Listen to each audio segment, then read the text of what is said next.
Where would be the most useful place for us to dive in? Maybe we could start with the logical reasoning questions first, if that's okay. That's just where I am in my studying at this stage. Yeah, sure. Go ahead. So shoot. So the first one is mostly in terms of timing, the different section. And I think what I'm really good at is getting the first 10 questions in 10 minutes down, but then seem to lose track of my pacing after that.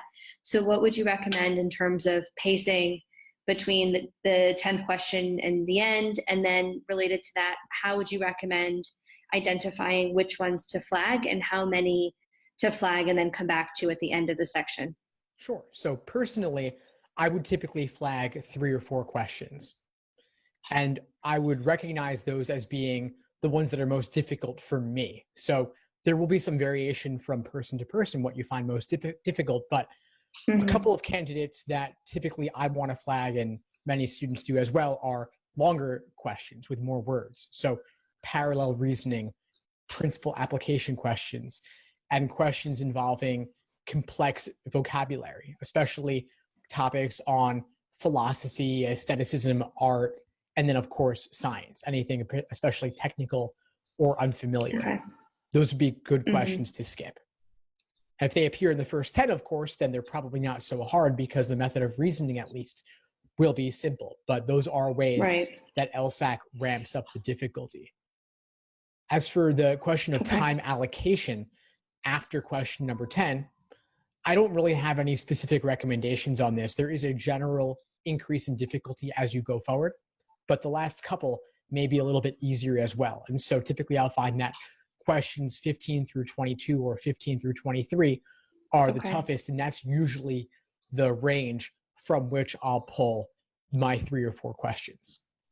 Okay. All right, great. And would you say somewhere around 1 minute and 30 seconds for those other questions, or how would you, if the 10 minutes are kind of done, how would you recommend breaking up the timing among the rest of the questions? I don't think about it specifically. I don't want to overanalyze every single or have benchmarks for every single question or even every 5 questions. I think the first 10, that's really where I leave off with benchmarks. After that, you could say, well, 1:30 versus 1:40. How significant is that difference really? Obviously 10 seconds can make a difference, but for me, it's more like my toughest questions, I might spend 2 minutes or more, but then something else will be more intuitive, and I might still get through number 11 or 12 in 1 minute.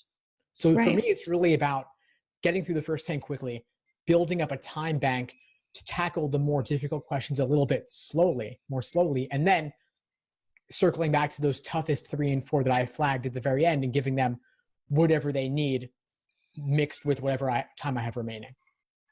Right. Okay. That sounds good. I'll give that a go and see how it works out. Yeah, sure. And one last thing I would add to this is really just recognizing when you're getting bogged down in something, when you're not making headway. That's a candidate for skipping, flagging, coming back to. I think if you can notice when you're getting bogged down and not making headway, that's really the biggest way that I could save time in logical reasoning for you. And would you recommend it's better to try to work through it a little bit, or just drop it and move on and come back to it? Well, it's fine to try. The issue is when you start spinning your wheels and get locked into a kind of tunnel vision. The nice thing about skipping and flagging is that you can then come back with a fresh perspective. And even if you can't get it in the end, that was a tough one anyway that your odds were lower on, and it was better for you to spend your time on the other questions in this section. Sure. Okay. That's great. That's really helpful. Thanks. Yeah, of course. Sure. The next question I have is both related to logic games and logical reasoning.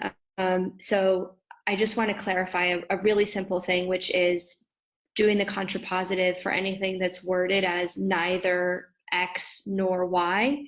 Is that the same as and? Yeah, so the word the word nor, excuse me, is like a negative version of and. So neither X nor Y means negative X plus negative Y. So that essentially means that you have the word and in your sufficient condition. So it's two variables together in their negative forms are sufficient to guarantee something else. Now, Right. the word and, when you take a contrapositive, becomes or. So in this example, Right. you're going to have positive X or positive Y in the necessary condition of the resulting statement. Yeah. Okay. Great.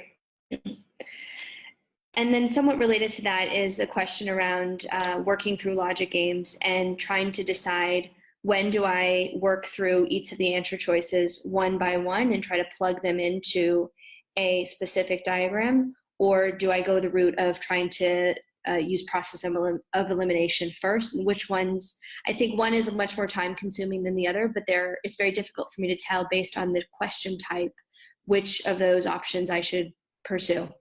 Yeah, and I think it's not really about the question type. So I understand where you're coming from. I think it's much Okay. more about the scenarios that you have available to you up to that point in the game. It's possible Mm-hmm. that if you're attempting this question later in the game, that you'll have enough valid scenarios, hypotheticals from previous drawings or from the initial orientation question, that you may be able to use those to help you apply process of elimination. So I would do that Right. first. And then once you've exhausted those, then you might have to plug in the 2 or 3 remaining answer choices. But the idea is that you minimize the number you have to plug in, because plugging in all 5, that's brute force. And that can Mm-hmm. get you there, but it's not the most efficient way to do things. Sure. Okay. Clearly, a lot of my questions end up focusing on timing because I think that's an area where I really need to speed things up as best I can. Yeah, well, timing's a huge part of this exam, even aside from the Yeah. accuracy question. So I think that just indicates to me that you're past the point at which accuracy is the primary concern. So that's a good thing. Well, I hope so. We'll see.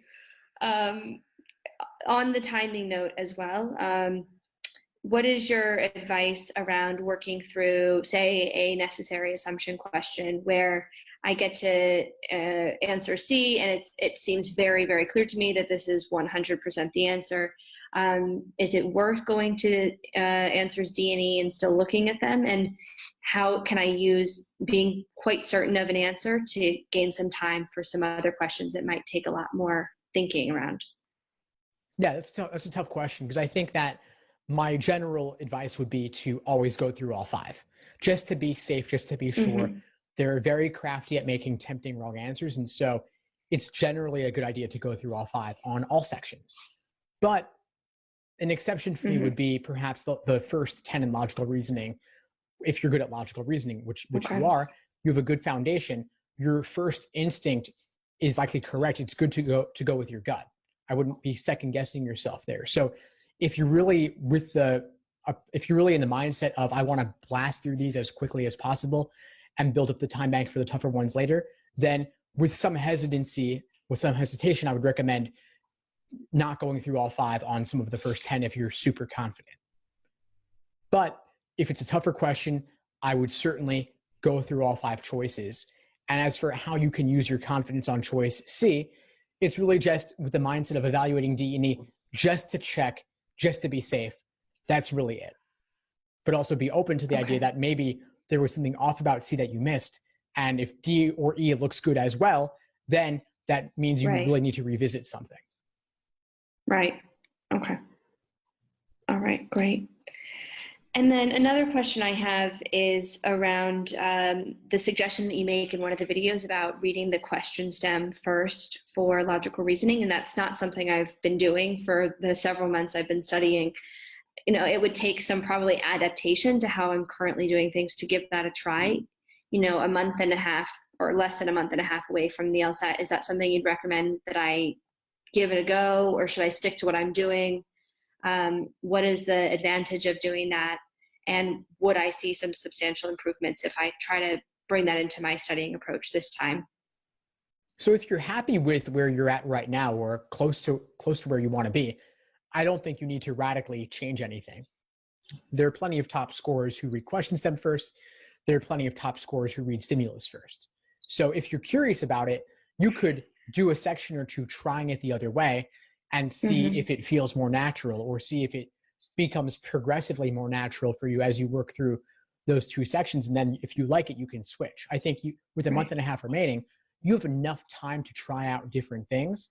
But also, if it ain't broke, don't fix it. Right. Okay. Fair enough. Great. And I think my last question is around the grouping games that are the least structured and the least restricted in terms of the number of rules that are given. I seem to be good at doing combined logic games, linear ones, but when it comes to the lack of clarity around how many could be in a group versus not in a group, I often freeze up and get a bit nervous or don't really know who's in, who's out. And those seem to take the longest for me. And there are times when I'll do several of them in a row and I'm really finding my stride and it clicks. And then there are other times I'll get to a game and it's like I haven't seen something like this in several weeks, even though I know I have. So other than, doing these every day or trying to get more practice, knowing that that's my weakness, are there other things I can consider that to just wrap my head around the approach that would help me approach it in a more positive way and hopefully make progress, not having to come back to it later in the round? Sure. So my first answer is, in fact, practice. It is about exposure. It is about repetition. And so I do have to emphasize that will clear up a lot. If you do more and more games of those types, you will inevitably get better at them and better at seeing the patterns. The other thing I'll say, though, is that the LSAT as a whole is really a test of recognizing just how little we know, just how much uncertainty there is, even given a set of facts. And so lower scorers tend to be overconfident in assuming too much. The higher scorers tend to recognize just how little they can actually infer. So if this isn't really apparent with logical reasoning, but it does also apply to games where, given the rules, things are still really open-ended. Some games, of course, are a bit more regimented and there are only a few major possibilities, but grouping in out games with an undefined number of variables in or out, maybe you could have one, maybe you could have all seven if there are seven. And so just recognizing that it is very open-ended and there are too many possibilities to list, I think you just have to keep that in mind and just run with the rules that you're given. Okay.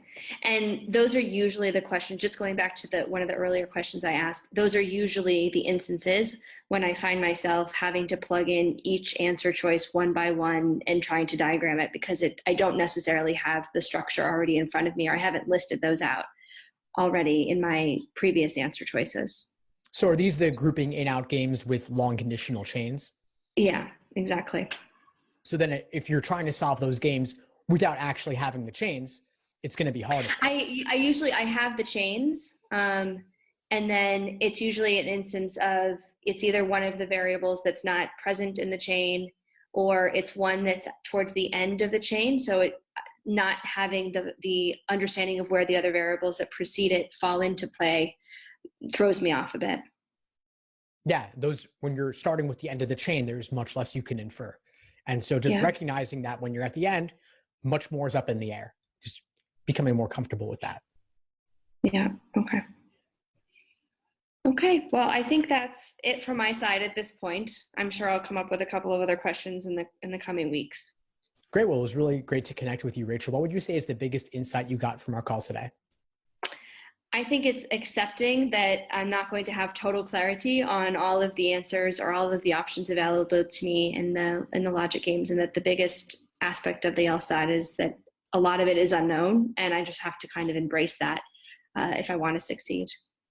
Awesome. I'm glad I was able to help. Please keep in touch, and I'll hope to see you in class soon. Thanks for tuning into the show. Please subscribe if you haven't done so already to be notified of new episodes as I release them. And feel free to reach out if you need anything at all as you move forward with your prep. I'm happy to help however I can. In the meantime, I'll wish you all the best and take care.